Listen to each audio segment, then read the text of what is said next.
Добре, вече знам. Защото не знам вече, на Петко да му бъде по-добре да сме. Еми ще светва. Давам думата на председателят на Сдружението, господин Николай Ангелов.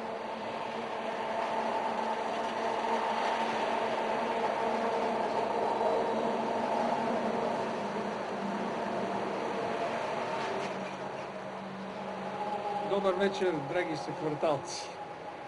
Изчаках трамвая да мине, шума е много голям. Сигурно преди 100 години е било много по-тихо и много по-китно, но такова е времето, в което живеем. Шумно. Искам да кажа няколко думи за това скромно паметниче с много голяма стойност за местните хора. Първо, нека ви кажа кога е построена църквата. 1888 до 1993 година. На 20 юли, сещате се защо, това е деня на Свети Илия, храмът е завършен и осветен от свещениците Стефан Кънев, Илия Тодоров и Георги Кузманов. Забележете, на откриването присъстват министрите Стефан Стамболов, Константин Сплилов. Това са строителите на съвременна, според Симеон Радев, България. И кметът на София Димитър Петков Чолака. Сещате ли се кой е той? Убит на цар-освободител и паметнице, подобно на това има там. Изографисването е направено по-късно. Ограждането на двора с този солиден зид за онова време от към шосето е станало през 1920 година. Изографисването през 1914. В двора се намира и гробът на дарителя Иван Тодоров и изграден по предложение на свещеник Стефан Поп-Минев е паметника, заради който сме се събрали, на загиналите от княжево през Балканска, Междусъюзническата и Първа световна война. Скъпи княжевци, много ви е мило тържеството и първото, което искам да ви кажа е едно топло благодаря за паметта на героите, което сте направили от името на нашия директор, полковник Петко Йотов, и да го извиня за неговото отсъствие. Тези 4 подофицера и тези 18 редника, чиято памет увековечава този паметник, ми се ще да припомня, че са част от славната българска армия. От тази армия, която 1885 година с младите си, не виждали война още капитани, победиха генералите на сръбската армия. В тази война, която никой не вярваше в Европа, че ние ще победим, но европейските вестници писаха, че България печели войната благодарение на краката на българските войници. Но има, може би, и още нещо. На този дух на българина винаги да защитава България и винаги да бъде верен на клетвата и на народа си. Тези герои от паметника са част и от тази армия, която по време на Балканските войни жънеше победа след победа, която превзе Лозен, превзе непревзимаемата, смятана за непревзимаема крепост Одрин, само за 2 денонощия. Един невиждан до тогава способ във военната тактика. За първи път във военното изкуство се прилага и радиозасичането, когато обсъдения Одрин изпраща сигнали за помощ, нашия радист се прехвърля на вълните, засича турската радиостанция и заблуждава противника. Тоест искам да кажа, че не само вяра и дух, не само коража на българите. Тази дума осветяване на мен лично много ми харесва, защото в нея има нещо символно. Ние просто ще осветим паметта на тези герои. Казвам ние, защото много ми се иска да се присъединим към това общо дело със сърцата си. Делото, което вие сте извършили. Трябва най-искрено да ви кажа, че при нас идват много хора, които искат да си направят паметник на загиналите във войните в техните села и градове или да възстановят стари паметници. Но това, което на нас ни развълнува и с цялото си сърце сме тук, е, че има толкова млади хора. И това ми дава коража да кажа, че много се спекулира с темата, че паметта на героите се забравя, че ние това сме забравили, че онзи подвиг сме забравили. Не е така. Хората, които идват в нашия музей, и понеже ние се намираме до един свят храм, искам да кажа, че нашия музей, пък ние си го наричаме най-святия храм на безсмъртието.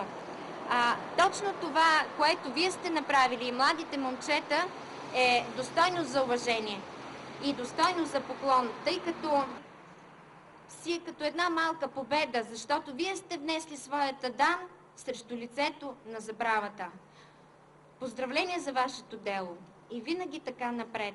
И понеже сме в навечерието на най-обичания, най-тачения от българите празник Гергьовден, ми се ще да ви поканя на Гергьовден 12 точно да отпразнуваме заедно празника в нашия музей, музея на именната и безименна воинска храброст.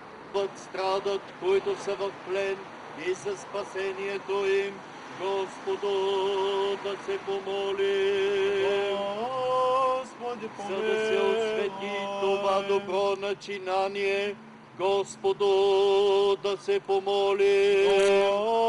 Господи, помилуй. За всички, които търсят от Бога помощ и защита и за спасението им, Господу да се помоли.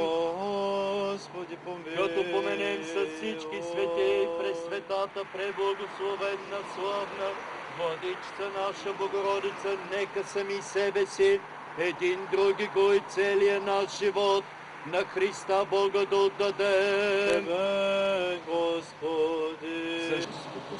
Събрахме се по един изключителен хубав повод, княжевци да отдадат дължимата почет на своите съграждани, на своите съселени.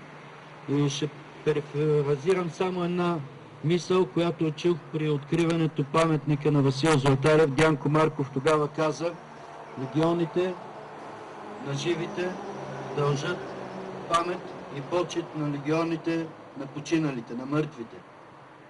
И нека княжевци, живите княжевци да дължат винаги дължимата почет на тези хора, които са загинали за Княжево, а и за свободата на цяла България. Ви призовава всички нас да се събираме на това място в деня на Света Тройца, това е 50-ница след Великден, като отбелязваме едно преклонение пред паметта на загиналите за Отечеството и с гордост. Искам да отбележа хората, или да почетем тези хора, които успяха да ни съберат тази вечер от техническата страна. Успяхме да го осъществим с съдействието на самоковската фирма Самел. Но то трудно щеше да стане, ако нямахме и спомоществователството на княжевци, които помогнаха с средства. Благодарим на всички тях. Успяхме да го осъществим с съдействието на самоковската фирма Самел. Но то трудно щеше да стане, ако нямахме и спомоществователството на княжевци, които помогнаха с средства. Благодарим на всички тях. Бих помолил нашия съгражданин Любомир да включи осветлението.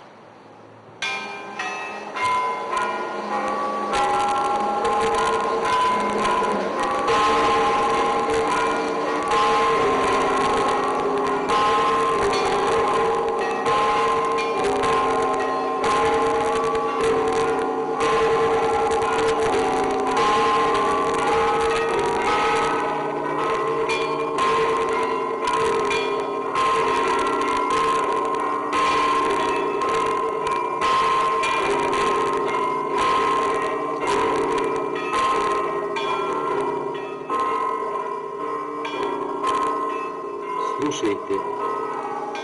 Звънят камбаните на Александър Невски.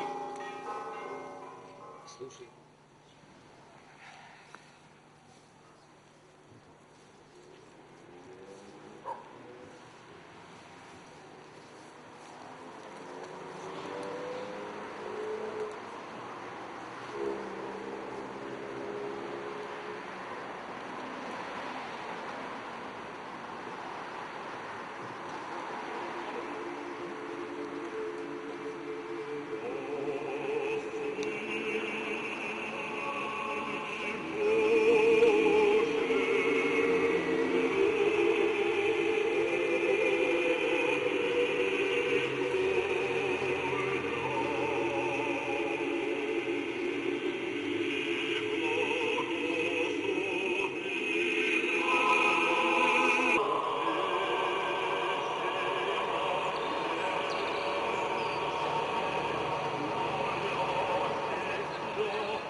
Драги са кварталци, надявам се, че останахте доволни от това събиране, тази памет, която оказахме на тези загинали хора.